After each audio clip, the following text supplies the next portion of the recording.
Tonight, incredible reaction across the board to the president's message. The great news is that this family is damn impressive. Purple Power family stepped up like I've never seen a group of people step up before. We're absolutely incredible. I asked earlier today to let's see if we can do delegates that help one another.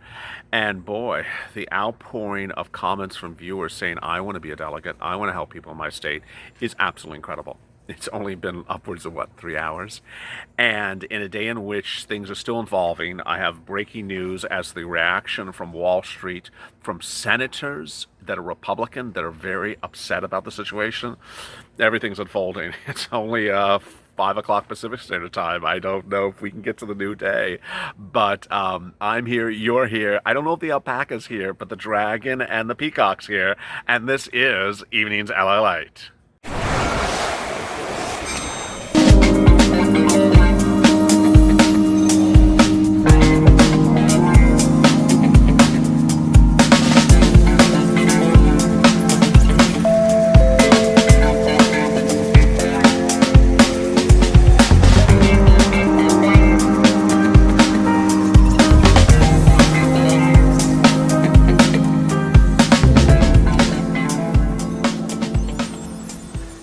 Hey, good evening, everybody. This is Evenings LALATE in a special broadcast in which everything's unfolding very, very quickly, but I'm here to help get you through it. This has been an incredible day, and I'll have a personal message for you shortly, but go to the front channel, subscribe. Subscribe because I think my finger went too high, went out of the frame of the camera, because, you know, who can absolutely bring us together in a time like this and get us to the finish line. Also like this video. First, let me explain to you where I was at the time that this news broke, that in which you have certainly seen the president's message hours ago. At the time the president made the tweet announcing he was ending stimulus talks between Steve and Nancy, not ending stimulus relief, just ending stimulus talks for purposes of negotiations legislatively, I was literally about to tape Afternoons LALATE. So I was getting ready with your comments and dissecting what stories I was going to go over and what comments. And certainly that hit, and certainly I had to scramble to really adapt right away to the breaking news. Additionally, at the time, I had no hearing in one ear because I don't know what had happened. It's back now, so I'm good. But I had no hearing in one ear. And I didn't know how to approach the situation because ultimately the tone of this channel has been what has been the success of this channel, and also the messaging and the focus. And here is the personal message. The personal message today, as we deal with this news from the president, which is very confusing and very unfounded, is that in the very first week of this channel, I said to you, hey, I'm not going anywhere if you don't go somewhere. And I said that the important thing to understand is for me to know why you're here. And they said, because the delivery of the message was as important as the message and what you're doing for viewers. And over the next few months, this channel got viewers anywhere between $5 to $25 million that they're entitled to, but they're not gotten but for the pandemic. And when I moved into stimulus for this coverage now, it was not just to read news articles and do this and do that. It was to get people money. Ultimately, I don't care how you get the money. If I get you the money and you qualify for the money, I've succeeded and you succeeded. And tonight, that focus is unchanged. It is unchanged based upon the events of the president. Earlier today, I detailed to you the need for delegates and that we should have delegates.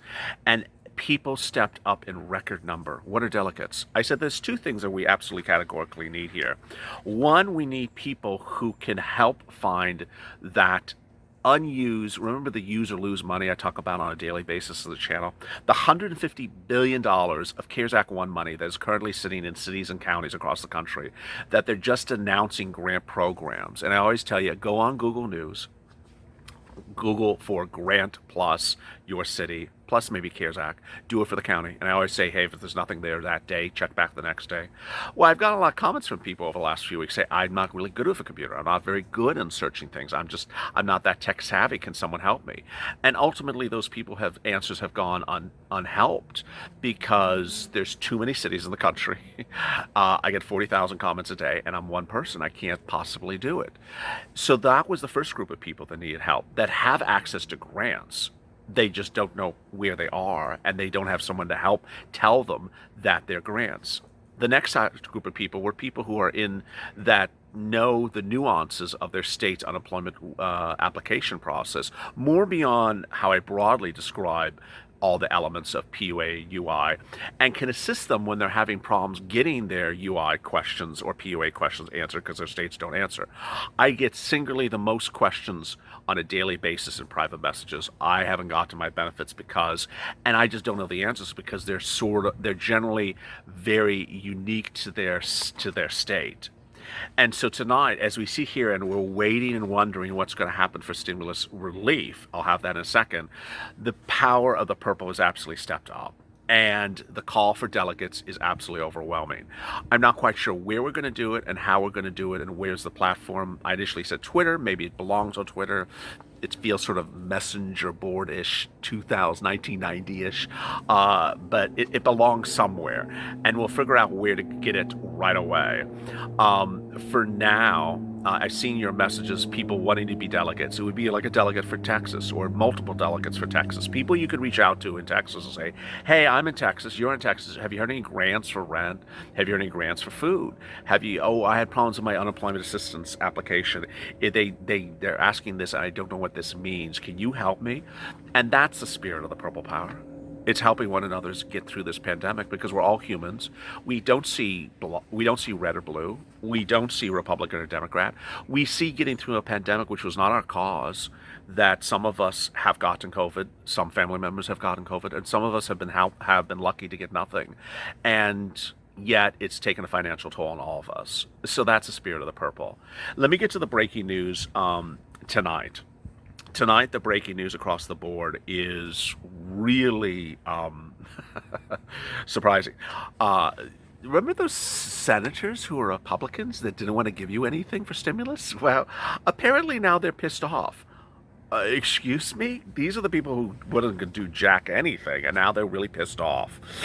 And I have more about that now. First, I'll be going over in this video the reaction from Wall Street. Next, I will talk about those senators and their reactions. Additionally, I will be looking at Biden's reaction. He had a reaction to Trump.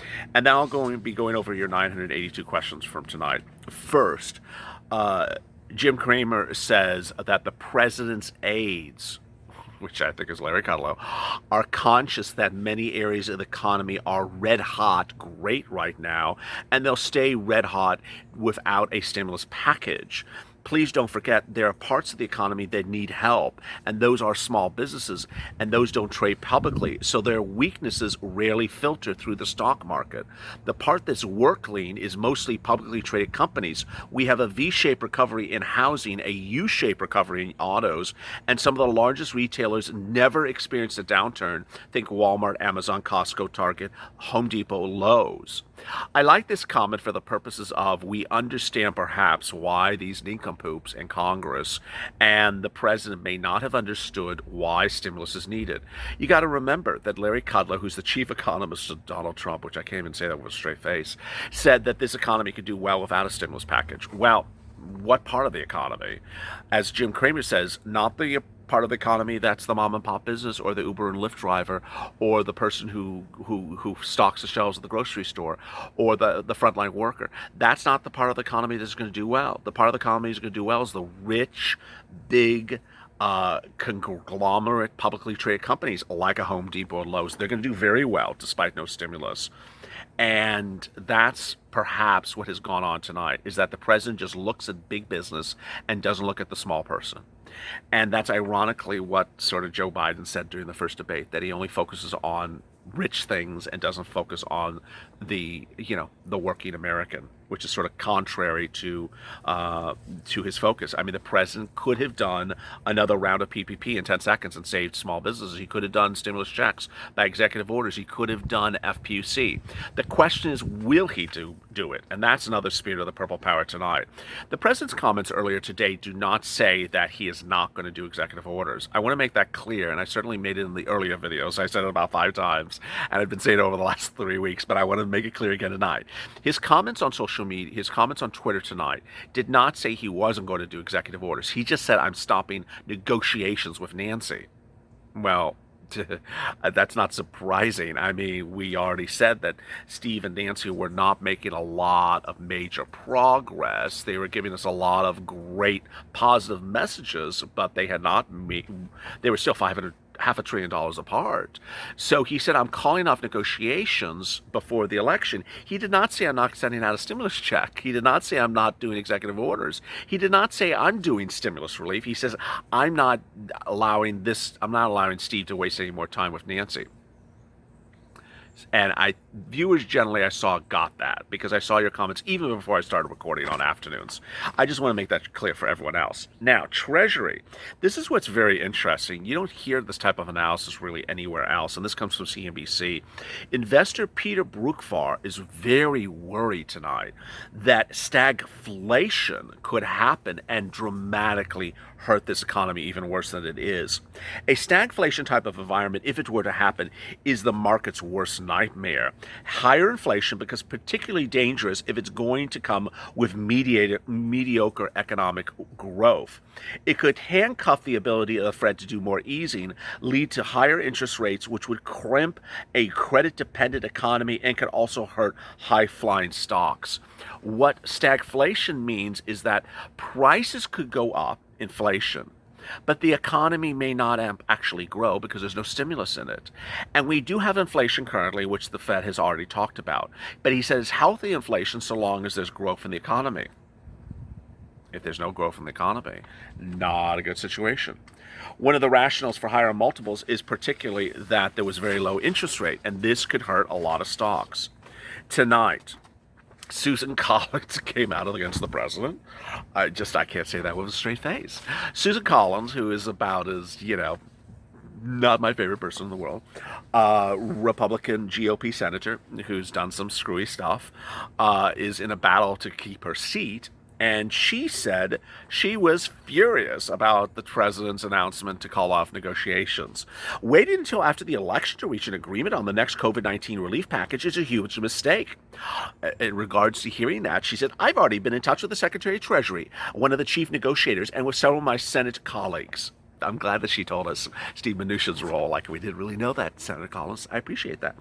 And she's reached out to her Senate colleagues. Which ones have you reached out to, Senator Collins? The ones that weren't going to give us a stimulus in the first place? I mean, it's sort of funny. It's that the person who's worried about her seat is now furious that the negotiations have gone off the rail after the Senate Republicans have never come up with anything of any decency during this entire negotiation. And after she, of all people, and Senator Wickers, who has wonderful chairs, after they introduced that horrible standalone bill for the airlines, which everyone's like, what are you doing? You're trying to jump in front of us? It's sort of funny when people are about to lose their own job, how they talk so differently. He ended now let me talk to you about what Biden's reaction was tonight. He ended talks with those that would have helped for our businesses, schools, for families struggling, and for those unemployed that would have been preserved hundreds of thousands of jobs. No, there was nothing in Nancy's bill that would have saved jobs. I mean, that's a little stretch, Joe. But the rest of the stuff is true. Make no mistake, if you're out of work, if your business is closed, if your child's school is shut down, if you're seeing layoffs in your community, Donald Trump decided today that none of that matters to him. Well, that's a correct statement. Got that one, Joe. Yes, 1 point for Joe. Needless to say, as we sit here tonight, there is money out there for you. There is money out there for you, and that's the purpose of the Purple Power. You got to tune in for that video coming up after this. There's a reason why things exist, and the reason why this channel exists is to get to people money. The reason was not to read to you what CNET said last 10 minutes ago, or to read to you, every 5 comments that Nancy Pelosi said. Ultimately, you have become more sophisticated in the last 24 hours. I love your comments in which you said, hey, it was because of you that I understood the situation. I did not understand Congress and how things worked until you explained them to me, and I really appreciate that.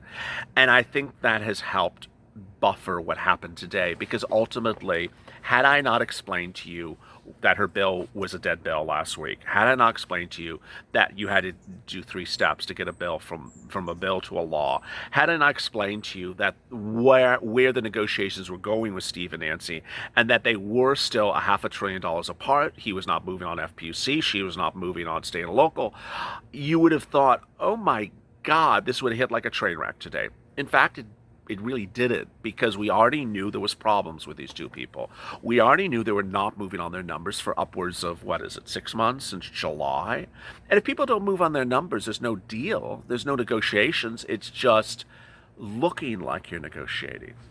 Ultimately, that was the question that a lot of viewers asked, and I don't have an answer for that.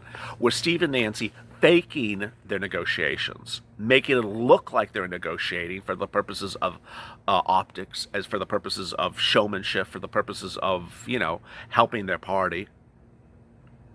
What do you think? This is my opinion.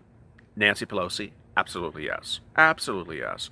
She's the person who had said we were going to leave. They were going to leave upwards of a week ago. They were supposed to leave on a Wednesday afternoon after they introduced their bill and get a vote. Problem solver said, hold off, wait. So she did the vote on Thursday, and then she was supposed to fly out on Thursday. Everyone was supposed to be gone on Thursday. So instead, she spent an hour every few, an hour here and 50 minutes there for the next few days to look like she's negotiating. Did she move on her numbers? Barely. Did she move on anything substantive? No. But it looked like she was doing something. And ultimately, that might have been something to save her reputation or to save the reputation of the group. Finally, I have a comment about something else. And this is my opinion tonight. Minutes before I press record on this video, there was a tweet that went out from the problem solvers, and it was a very nice tweet with beautiful color graphics and beautiful logo, and it says, we urge the president and the members of Congress to keep on negotiating, and we urge them to keep on talking. You know my reaction, problem solvers? If you're watching, my reaction is, you let us down also. We, as a family on the Purple Power, had urged the problem solvers for upwards of 2 weeks to reduce their press releases with beautiful logos and introduce it as a bill. And stop doing press releases and appearing on talk shows and talking about, let's push and chat some more. Ultimately, it goes back to what I had said almost 2 months ago. I write the bill. Remember when I said I write the bill and I wrote the bill for you? I wrote a standalone bill. The problem solvers never had the balls to write a bill and introduce it to the floor.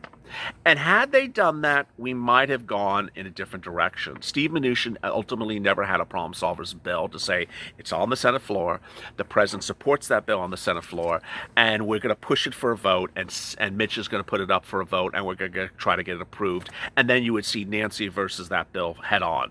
They didn't do it. All they did was a lot of press releases. Shacker. It's so heartbreaking to be this close to the election and we haven't received our stimulus 21 hours ago. These are comments from 21 hours ago. Lena, we will believe it when we see it. My lovely. Mark Meadows had the audacity to say that people need to stand up and tell Congress what they need. Haven't we been doing that? Tara Haynes, is Trump such an egomaniac that he thinks stimulus won't impact his chance to be elected again? Yes. Belua Cardo, they can't move on numbers. They can't move on our votes. Autumn Cox. Considering after the first package went out, Mark Green tweeted that we didn't need any more relief packages just to get back to work. Raganaut, $1,200 check is irrelevant. Much more is needed to pick up this economy. Amen. Tony Sargent, stop stalling. Get this done. Richard Holtz, America's just fading now. Malia, good evening, my friends in LA. Purple Power, can you please wake me up on November 2nd? Nancy would have you wake up on January 2nd. Barbara Yonce, the elected officials won't know the truth if it came and bit them. J.R. Streets, they're going to say whatever they want to say. George Henderson, give us bigger stimulus checks. Chris Brown, with a C, with a K, a possible second stimulus check is coming. Brian Bartz, wheels up, off to California, adjourning the House. What a night it's been. We're not through this, and we're certainly not done. We also have seats for stimulus, which I forgot to mention in this video as well. Coming up next is Purple Power. We'll have more about this details as always. Go to the front channel, subscribe. What an incredible day it has been. I'll go over more about your incredible reaction and your incredible stepping up to help one another. It's the purpose of this channel, and it really is the purpose of the Purple Power. And tonight we show what type of people we really are. Also like this video. As always, stay informed, stay smiling, and stay FLA for more.